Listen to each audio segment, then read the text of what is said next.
네, 정치권의 가장 뜨거운 이슈에 대한 입장을 양당 대변인에게 직접 들어봅니다. 여의도 스피커 이지혜 더불어민주당 상근 부대변인, 정광재 국민의힘 대변인 두 분과 함께합니다. 어서 오십시오. 안녕하세요. 반갑습니다. 야, 이제 내일로 다가왔네요. 네. D-1이 됐는데 그동안 숨가쁘게 달려온 대선 레이스도 이제 거의 끝나갑니다. 오늘 하루 민주당은 안정적인 정권 교체, 국민의힘은 골든 크로스, 개혁신당은 보수의 미래를 위한 마지막 한 표를 호소했는데요. 마지막 유세만 남겨두고 있는 상황입니다. 22일간의 열전에 대해서 두 분의 총평과 함께 현재 양 진영의 분위기도 더불어서 들어보겠습니다. 이지혜 대변인께 먼저 들어볼까요? 네, 오늘 저희는 7시에 여의도 공원에서 마지막 현장 유세를 하는데요. 시간이 정말 빨리 지난 것 같습니다. 네. 저도 후보와 함께 전국 유세를 같이 다녔는데 기억이 나시는지 모르겠지만 그 공식 선거운동 기간 첫 주에 비가 연일 엄청 많이 쏟아졌습니다. 네. 그런데 그 비를 흠뻑 맞으면서도 이 유세장에 오신 시민분들께서 자리를 끝까지 함께 해주시는 모습들을 보면서 아, 이분들이 지금 굉장히 힘든 시기를 견디고 계시구나. 정말 절박한 심정이구나. 이런 것들을 느꼈고, 그리고 이번 선거가 내란 심판의 선거임을 다시 한번 확인하고, 그리고 이런 파탄난 민생 경제를 회복하고, 그리고 경제 성장을 이룰 그런 유일한 후보, 필요한 후보가 이재명 후보다라는 것을 다시 한번 국민들께서 공감하고 응원해 주신 그런 기간이라고 생각합니다. 그런데 이제 그동안 우리가 많은 이슈가 있었지만 정말 중요한 한 가지를 다시 떠올려 보자면 왜 우리가 지금 이런 조기 대선을 치르고 있느냐의 질문입니다. 어느 사회나 다양한 갈등들이 너무 당연하게 있는데요. 이 갈등들을 조율하고 그리고 협의하고 해결하는 것이 바로 정치가 해야 될 영역입니다. 그런데 그 정치의 영역을 이해하지 못한 검사 출신 윤석열 전 대통령이 위법적 불법 비상계엄을 선포하고 군대를 동원하고 그리고 국민의 자유를 짓밟고 갈등을 더 증폭시키는 그런 과정들 속에서 지금 치러지는 조기 네. 대선이기 때문에 우리가 지금 계속 말씀을 드리고 있는 것은 무엇이냐면 이번 조기 대선은 이재명을 뽑느냐 아니면 김문수를 뽑느냐 이런 선거가 아니고 내란을 연장시키느냐 아니면 이참에 내란을 종식시키고 척결하느냐 이런 문제에 대한 대선이다라는 점을 말씀드리고, 그런데 엊그저께 정광훈 목사 집회에서 우리 윤석열 전 대통령이 김문수 후보의 힘을 모아달라 이렇게 대독을 남긴 것을 다시 한번 말씀드리면서 현명한 국민들의 진짜 대한민국을 바라는 열망이 이번 투표로 나타났으면 좋겠다라는 말씀을 드립니다. 네, 작년 12월 3일 겨울 초입 비상계엄으로 시작해서 네. 이제 6월 3일 여름 초입에 대선이 이제 열리게 됐고 이제 모든 게 끝이 나게 되는 상황을 이제 눈앞에 두고 있는데 현재 그 국민의힘 분위기부터 좀 들어볼까요? 12월 3일에 계엄이 있었으니까 6월 3일에 그 대선 투표가 이루어지니까 딱 6개월 그렇게 됐네요. 네. 걸리는 시간인데 일단 이번 선거는 굉장히 아쉬운 게 많습니다. 첫 번째로는 원래 대선이라는 것은 앞으로 5년 동안 어떤 사람이 대통령이 됐을 때 대한민국이 진짜 발전할 수 있겠다라는 희망과 전망을 갖고 하는 투표여야 하는데 일종의 전망적 투표가 되지 못하고 회고적 투표가 된 아쉬움이 있습니다. 회고적 투표라는 건 뭐냐면 정권 중반기에 이루어지는 총선에서는 정권이 이대로 가면 안 되는데 라는 견제 심리가 작동하기 때문에 정권 심판적 성격, 그러니까 과거에 그 정권이 잘했느냐 못했느냐를 갖고 평가하게 되는 거죠. 그래서 총선과 대선은 이렇게 이 회고적 투표와 전망적 투표로 나뉘는데 이번엔 오히려 이 대선 자체가 전망적 투표로 가지 못하고 회고적 투표로 갔다는 점에서 우리 당으로서는 상당히 부담스럽습니다. 네. 전 정권의 실패 때문에 이루어지는 보궐 성격의 대통령 선거라는 측면에서 우리 당으로서는 상당히 불리한 구도 속에서 할 수밖에 없는 선거였다는 측면에서 아쉬움이 남고요. 네. 두 번째는 이제 사전투표제와 관련해서 사전투표제가 참정권을 확대한다는 측면에서는 정말 좋은 제도입니다. 그런데 22일이라는 짧은 그 선거운동 기간에 5일이나 먼저 사전 선거가 실시됨으로써 이 5일 동안 발생할 수 있는 여러 가지 이 여론 변화를 충분히 반영하지 못하고 있다. 또 사전 투표가 상당히 부실하게 관리되고 있다는 것이 이번에도 좀 부각된 측면이 있거든요. 사전 투표제에 대한 제도적 개선의 논의도 조금 더 본격화돼야 된다라는 생각이 들었고요. 또 하나는 마지막으로 말씀드리자면 역시 자기 편만 보고 하는 정치, 이런 것이 정치 양극화를 가속화시키고 있는데, 논란이 됐던 뭐 이준석 후보의 3차 토론회 과정에서의 여성 혐오 발언, 또 유시민 작가가 했었던 여성과 학력 차별, 노동자 차별과 같은 이런 것들이 우리 정치를 얼마나 더 악순환의 고리로 빠뜨리는가, 이런 부분에 대해서 묻지 않을 수 없는 아쉬운 시기였다, 이렇게 평가합니다. 네, 네. 아쉬운 부분을 좀 주로 언급을 네. 해주셨네요. 알겠습니다. 네, 정광재 대변인께서 이 사전 투표에 대한 아쉬운 점에 대해서 말씀해 주셨는데, 이게 또 변수가 될 수 있겠다라는 생각이 들거든요. 지금 사전 투표율이 34.74%입니다. 역대 두 번째로 높았습니다.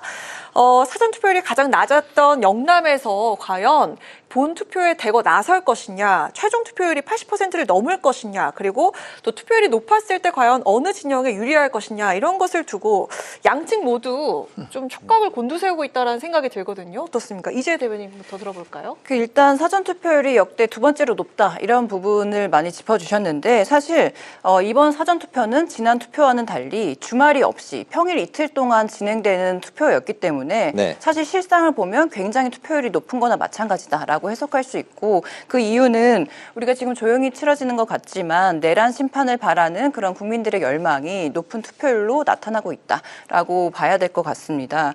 그리고 만약에 본 선거까지도 다 투표율을 합했을 때, 물론 투표율이 점점 높아지면 좋겠지만 그렇지 않고 비슷한 투표율이 나온다고 하더라도 그 내용적으로는 좀 질적으로 다를 수도 있을 것 같다라고 예상을 해보는데요. 네. 왜 그러냐면 우리 지금 박근혜 대통령이 파면 이후에 치러진 조기 대선에서 투표율이 77.2%였습니다. 그런데 지금 윤석열 전 대통령의 파면 사유가 그거보다 굉장히 더 엄중하기 때문에 다시는 이런 일이 발생하면 안 된다라고 하는 국민들께서 투표에 더 많이 참여해 주실 것으로 어느 정도 예상이 되므로 같은 비슷한 투표율이라도 그 내용은 많이 다를 것이다라고 보여집니다. 본 투표 때 많은 투표를 하게 되면 네. 역전이 가능하다, 이렇게 전망을 하고 있죠, 국민의힘 측에서는. 네, 일단 사전 투표율은 휴일이 없었음을 고려한다면 상당히 높은 투표율이라고 네, 네. 판단하는 게 객관적인 평가일 겁니다. 그런데 지역별로 큰 차이를 보였어요. 호남 지역에서는 50% 훌쩍 넘기는 사전 투표율을 기록했는데, 네. 영남 지역, 특히 TK 지역은 사전 투표율이 굉장히 낮았습니다. 이런 부분을 고려하면 본 투표에서 TK 투표율이 얼마나 높아질 수 있는가가 사실 우리 당으로서는 굉장히 중요한 변수가 될 것 같습니다. 우리 당의 경선 과정이 좀 매끄럽지 못했기 때문에 네. 일부 지지자들, 강성 지지자들 사이에서도 충분히 결집되지 않았던 측면이 있고요. 그리고 또 하나는 사전 투표에 대해서 우리 강성 지지자들이 약간의 불신 같은 걸 갖고 있는 경향이 있습니다. 그래서 본 투표를 더 열심히 해왔던 경향성이 있기 때문에 저는 전반적인 투표율은 지난번에 기록했던 77.1% 수준과 큰 차이를 보일 것 같지는 않습니다. 근데 77% 정도의 높은 투표율을 가면요, 이게 어느 진영에 유리하다, 불리하다 판단하기가 굉장히 어렵습니다. 다 모였기 때문에. 네, 대략 50%에서 60% 사이의 투표율이 이루어지는 지방선거에서는 일반적으로는 보수 정당이 유리하다고 해요. 네. 60%에서 70% 정도 사이에 치러지는 총선 투표율은 또 민주당이 유리하다고 판단을 하고, 그러나 70% 이상으로 가는 투표율에 대해서는 특정 정당에 유리하다고 보기 어려운데, 저는 딱 한 가지는 이런 건 있습니다. 이번에 우리 지지자들이 정치적 효능감을 크게 느끼지 못하기 때문에, 그러니까 본인이 투표하는 사람이 대통령에 되지 않을 가능성이 크다라고 하기 때문에 투표장에 안 갈 가능성이 컸다고 보거든요. 그러나 77% 정도의 높은 투표율을 기록한다면 우리 층도 충분히 결집했다라고 해석할 수 있고, 그렇다면 물론 정권 심판에 대한 성격도 있겠지만 의회 독재가 가져온 부작용, 또 의회 독재를 경험한 사람들이 행정권까지 가졌을 때 발생할 수 있는 부작용에 대해서 충분한 경계심을 표현할 수 있기 때문에 그런 높은 투표율이 있기를 내심 기대하고 있습니다. 그렇군요. 네, 이번 대선에서 그동안 변수로 여겨져 왔던 것이 단일화인데요. 이제 본투표가 내일인데 아직도 단일화 얘기가 좀 나오고 있습니다. 이걸 과연 변수로 볼 수 있을지 좀 이야기를 들어볼까 하는데 국민의힘 권성동 공동선대위원장이 이준석 후보에게 오늘 밤 김문수 후보에게 힘을 모아달라 이렇게 이야기를 했습니다. 그리고 민주당의 김민석 상임선대위원장도 오늘 11시 59분까지 가능하다 이렇게 이야기를 좀 했네요. 어떻게 보시는지 정강재 대변인께 먼저 일단 뭐 여쭙겠습니다. 김민석 위원장이나 네네. 이재명 후보나 현실적으로 지금 이게 단일화가 불가능하다는 것을 잘 알면서도 전략적으로 이런 밑자락을 깔고 있다고 봐야겠죠. 실제 단일화가 이루어졌을 때에 파급력을 억제시키는 효과도 있을 거고요. 네네. 또 하나는 이준석 후보가 어떤 선택을 하든 간에 정치적으로 이제 보수 재편 과정에서 성장하기를 바라지 않는 마음, 뭐 이런 것들이 복합적으로 작용했기 때문에 국민의힘과 이준석 후보 모두를 견제하는 메시지를 냈다고 보고요. 이제 본투표가 몇 시간 앞두고 있습니다. 그리고 사전투표가 34% 이루어진 상황에서 지금 이준석 후보를 뽑았던 사전투표 유권자들 이분들의 표가 만약에 단일화되게 되면은 무효표가 되는 거예요. 네. 이런 상황까지 고려해 가면서까지 이준석 후보가 막판 단일화하기는 저는 현실적으로 어렵다고 봅니다. 그게 네, 됐으면 좋겠지만 네. 권성동 원내대표는 그렇게 얘기했지만 또 김문수 후보는 긴급 담화를 통해서 단일화가 되지 못한 점에 대해서 아쉽게 생각한다. 네. 국민께 송구하다는 메시지를 전하기도 했는데 결국에는 유권자 여러분들이 이준석 후보를 찍는 표가 결국에는 이재명 후보를 대통령으로 만드는 표가 된다라는 인식. 그러니까 유권자 여러분의 이 집단 지성에 의한 단일화 이게 가장 효과가 클 것으로 생각합니다. 네. 국민의힘 측에서 마지막까지 이 희망의 끈을 놓지 않는 듯한 그런 느낌을 좀 주고 있거든요. 어떻게 보십니까? 아니, 일단 단일화 관련해서는 이제 국민의힘이 선거에 만약에 진다고 하면 이 탓은 다 단일화를 하지 않은 이준석 때문이다라는 어떤 근거를 남겨놓기 위한 빌드업이라는 얘기를 많이 하시는데 사실 저는 그거보다 오늘 이준석 후보가 SNS에 남긴 말이 굉장히 인상적이었어요. 뭐 짧게 요약을 하자면 어차피 김문수 후보는 지게 돼 있다. 그러니까 이왕 질 거 본인에게 표를 달라. 이렇게 메시지를 남겼거든요. 근데 사실 이것은 굉장히 뭐랄까 모욕적인 그런 발언이라고도 볼 수 있는데 사실 우리가 이준석 후보에게 기대했던 것이 기존 정치 문법과는 다르게 뭔가 참신하고 젊은 그런 정치를 바랬었는데 그리고 본인이 이야기하는 압도적인 새로운 그런 정치를 바랬었는데 지금 이 대선 과정에서 이준석 후보가 보여준 것은 압도적으로 새롭게 썩은 정치다. 저는 이렇게 말씀드리고 싶어요. 이게 지금 김문수 후보의 어떤 극우 정치 아니면 옛날 정치와 그리고 이준석 후보의 이 썩은 정치가 혹시라도 만약에 단일화를 하게 되면 그 결과가 어떨지 좀 궁금하긴 합니다. 네. 알겠습니다. 선거 막판에 터졌던 설화가 이번 표심에 또 어떻게 드러날지도 관심사인데요. 조금 전에 이제 이준석 후보 말씀하셨는데 최근에 이제 이준석 후보의 지난 TV 토론에서의 발언이 가장 많이 부각이 된 상황이고 또 이재명 후보의 가족 리스크 그리고 김문수 후보의 발언도 어느 정도 좀 선을 넘은 게 아니냐 비판을 받고 있습니다. 말 실수가 내일 표심에 좀 어떻게 영향이 있을 거로 보십니까? 저는 여러 논란 중에 가장 큰 표심에 영향을 준 변수는 유시민 작가가 했었던 여성 학력 노동자 차별 발언이라고 생각합니다. 사실 2019년에 조국 사태라는 게 발생하기 전까지만 하더라도 문재인 정권이 정말 공고했습니다. 국정 지지율도 굉장히 높았고 5년 만에 정권이 교체될 것이라고는 꿈에도 생각하지 못했는데 2019년에 우리가 목격한 것은 무엇이었습니까? 이른바 민주 진보 진영이 갖고 있는 이중성, 내로남불 이거였잖아요.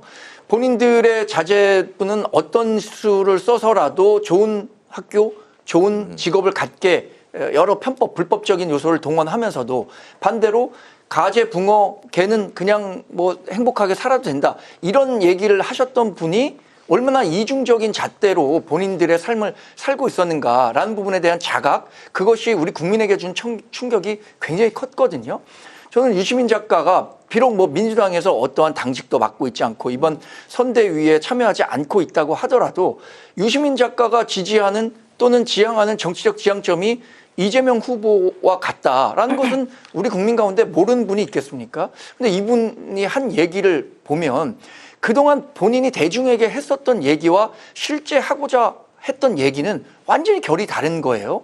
여기서 오는 실망감이 저는 굉장히 컸다고 생각하고요. 오늘도 오다 보니까 우리 어머니도 여고 출신입니다. 이런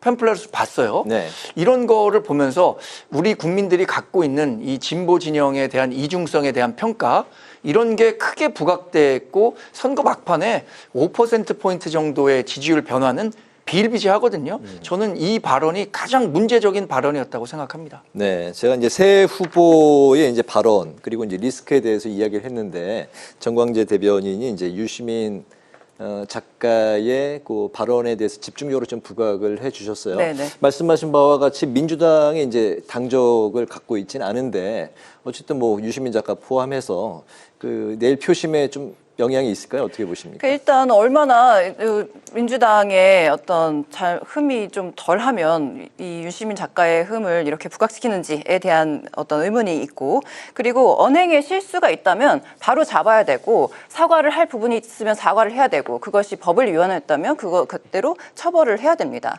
그런데 그 유시민 작가의 발언이 부적절하다고 이재명 후보가 이미 말씀을 하신 바가 있고, 그리고 우리가 뽑는 후보가 유시민 작가도 아닙니다. 그것은 이제 논외로 저는 해야 된다고 생각하는데, 일단 지난 3차 토론이 굉장히 우리가 정책이 실종된 네거티브 토론회라고 많이 말씀들을 하시는데, 거기에서 보인 우리 김문수 국민의힘 후보의 언행에 대해서 지적을 안 할 수가 없는데요. 이분이 지금 보수의 후보가 맞나 싶을 정도로 어떤 극우의 언어, 저질의 언어로 일관을 하시고, 그다음에 정책에 대해서는 별로 말씀하신 바가 없이 네거티브를 일관하는 것을 보면서 아, 저분이 지금 극우의 대표로 지금 이 자리에 나왔나라는 의문이 들면서 보수 진영에서는 보수 후보로 인정할 수 없겠다라는 그런 궁금증과 의문이 생기더라고요. 네. 그리고 이준석 후보에 대해서는 이준석 후보가 했던 그 말은 실수라기보다 폭력입니다. 대통령을 하겠다고 나온 사람이 지금 자녀들도 다 보는 TV 앞에서 TV 토론회에 나와가지고 그런 언어 폭력을 행사했다는 점에서 정말 심각한 문제가라고 생각하고요. 이게 얼마나 나쁜 언행인지 본인과 그리고 그 본인을 지지하는 세력이 아는지 모르는지 모르겠지만 반성을 하는 척을 하면서 지금 3차 가해, 4차 가해를 계속 지속하고 있단 말이죠.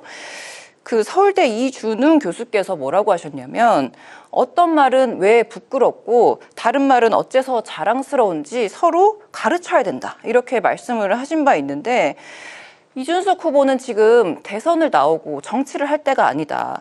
이게 무엇이 얼마나 부끄러운 일인지 우리 사회가 가르쳐줘야 된다, 이렇게 생각을 하게 되고, 그리고 이런 폭력의 정치, 분열의 정치, 이런 것들 포함해서 정치 자체를 이제 좀 그만해야 되는 것이 아닌가라는 말씀도 드려봅니다. 네. 네. 그리고 또 새롭게 조작 의혹이 불거졌네요. 민주당은 리박스콜의 댓글 공작과 김문수 후보 연관성을 주장을 하고 있고요. 국민의힘은 세계적인 투자자죠. 짐 로저스 회장의 이재명 후보 지지 선언은 이게 거짓이다, 이렇게 이야기를 했습니다. 양측의 주장과 반박을 들어보도록 하겠습니다. 의혹만 있는 것과 사실로 밝혀진 것은 완전히 다른 사안이라고 생각합니다. 지금 리박스쿨과 관련해서 댓글 조작 의혹을 제기한 거예요. 근데 우리 당에서 몇 번이고 얘기했습니다. 리박스쿨이 어떤 식의 댓글을 달았는지는 모르겠지만 리박스쿨과 국민의힘 또는 김문수 후보는 어떠한 연관관계도 없다. 그리고 그 만약에 댓글을 다는 과정에서 편법과 불법이 있었다면 저는 경찰 수사로 당연히 책임 있는 사람은 법적 책임을 져야 한다고 생각합니다. 근데 민주당은 이런 의혹이 있다는 이유만으로 자꾸만 국민의힘과 리박스쿨을 연결시키려고 하는데, 이거 2022년에 봤었던 선거 3일 전에 나왔었던 신앙림 김만배의 커피 조작, 이런 녹취와 크게 다를 바 없기 때문에 이런 부분에 대한 유권자의 내성이 있다고 생각하고요. 이 짐 로저스의 지지 선언과 관련한 건 사실입니다. 우리가 의혹을 제기한 게 아니라 짐 로저스 본인이 나는 이재명 후보를 지지한 적이 없다라고 얘기하고 있는 게 사실이고요. 그 과정에서 민주당은 본인들에게 유리한 것만 편취해서 국민들께 얘기를 한 거잖아요.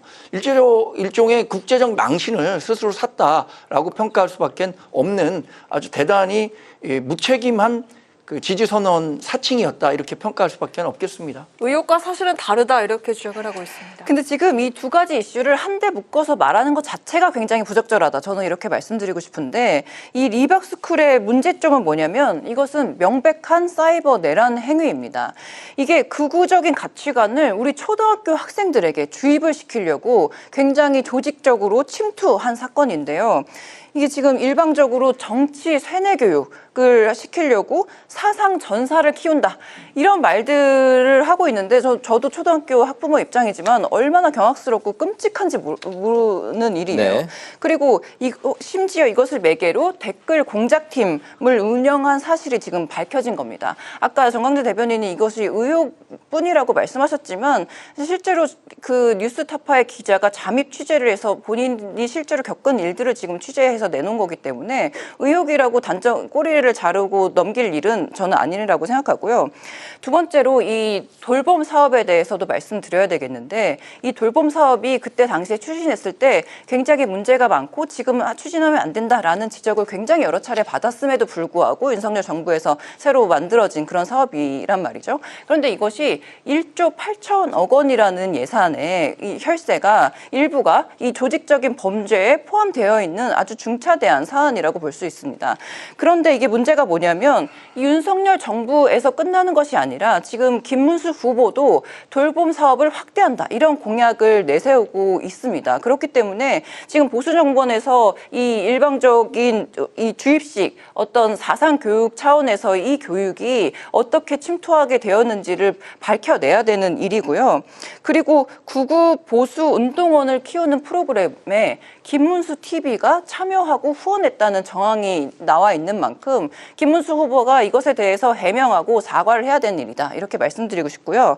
마지막으로는 이게 지금 교육 내란이고 이것이 대통령실과 국민의힘 그리고 김문수 후보와 엄청 관련이 있다는 의혹이 지금 쏙쏙들이 드러나고 있는데 이 중대 범죄에 대해서 엄정하고 빠르게 수사를 해야 되고 관련자들은 반드시 엄중히 처벌을 받아야 된다. 이렇게 말씀드리고 싶습니다. 제가 관련해서 사실관계가 확정된 거 얘기만 좀 하겠습니다. 김경수 전 경남지사가 왜 실형을 살았습니까? 댓글 달아서 부정적인 방법으로 불법 댓글을 달아서 실형을 살았습니다. 그럼 이 댓글을 다는 게 내란 행위라면 저는 문재인 전 대통령은 이미 내란 수괴로 수감됐었어야 하는 사안이라고 생각합니다. 그리고 이 문제의 본질은 뭐냐면 리박스쿨에 있는 사람들이 댓글을 달았을 수 있습니다. 그것은 본인이 정치적으로 지향하는 바가 같은 사람을 위해서 달 수 있는 거예요. 그 과정에서 국민의힘이 공권력이든 금권력이든 어떤 대가를 주면서까지 이 댓글을 달아달라라고 요구했느냐, 이게 본질적인 문제거든요. 이 본질에 대해서는 하나도 문제를 제기하지 못하고 두 단체, 그러니까 국민의힘과 리박스쿨이 과거에도 기자회견도 같이 했었으니까 이거 당연히 시킨 거 아니냐 이렇게 얘기하는 것은 지나친 비약이라는 거죠. 그건 이제 그 수사를 통해서 밝혀져야 하는 내용인데도 책임 있는 정치인이라고 할 수 있는 이재명 후보가 내란 행위다 이렇게 규정하는 것 자체가 무책임한 발언이죠. 저희 오늘 민주당 선대위 신속 대응단에서 네. 내놓은 자료들 오늘 못 보신 것 같은데 지금 김문수 후보가 그 리박스쿨의 손효숙 대표와 얼마나 긴밀한 관계를 예전부터 유지해 왔는지가 뭐 동영상이나 사진 증거로 굉장히 많이 남아 있고 저희가 오늘 발표하기도 했고요. 그리고 어떤 뭐 돈이 오가야 된다 이렇게 말씀하셨지만 지금 아까 말씀드렸듯이 이 리박스쿨에서 이야기하는 이 프로그램이 윤석열 정부에서 무리하게 추진했던 그 돌봄 사업의 일환으로 국가 예산, 국가 혈세가 이 돌봄 사업, 이 프로그램에 들어가서 사상 교육을 초등학교 학생들에게 시킨 굉장히 엄중한 그런 사건입니다. 이것을 뭐 관계가 없다라고 선 긋는 것은 정말 무책임한 행위라고 생각합니다. 네, 이쯤 하겠습니다. 8년 만에 다시 조기 대선을 치르고 있는데요. 아마도 내일 자정쯤이면 당선자의 윤곽이 나올 걸로 예상이 되고 있습니다. 지금 현재 국민은 새로운 대통령, 당선자에게 어떤 걸 원하고 있고 어떤 걸 희망을 하고 있고 또 새로운 대통령은 어떤 정치를 펼쳐야 한다고 보시는지 두 분의 마지막 생각을 길지 않게 좀 들어보겠습니다. 이 대변인께 먼저 들어볼까요? 그 정치는 우리의 위대한 국민들의 역량을 모아가고 더 나은 사회로 가는 세상을 만드는 것이다. 이렇게 네. 이재명 후보가 유세 때 항상 말씀을 하셨는데요. 정치인은 빨간색, 파란색이 있을 수 있어도 우리 국민을 빨간색, 파란색으로 나누는 것이 말이 되느냐?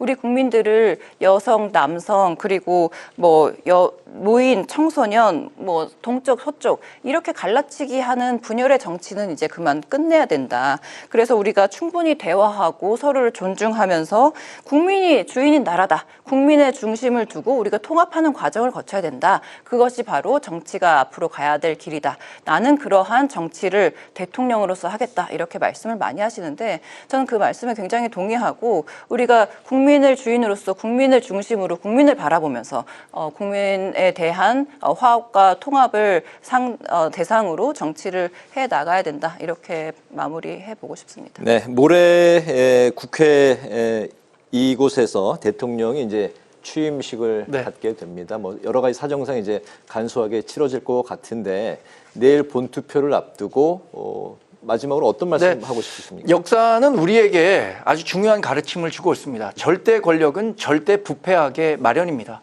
자유민주주의의 근간은 삼권 분립입니다. 견제와 균형 없이는 어떠한 권력도 자유로울 수 없습니다.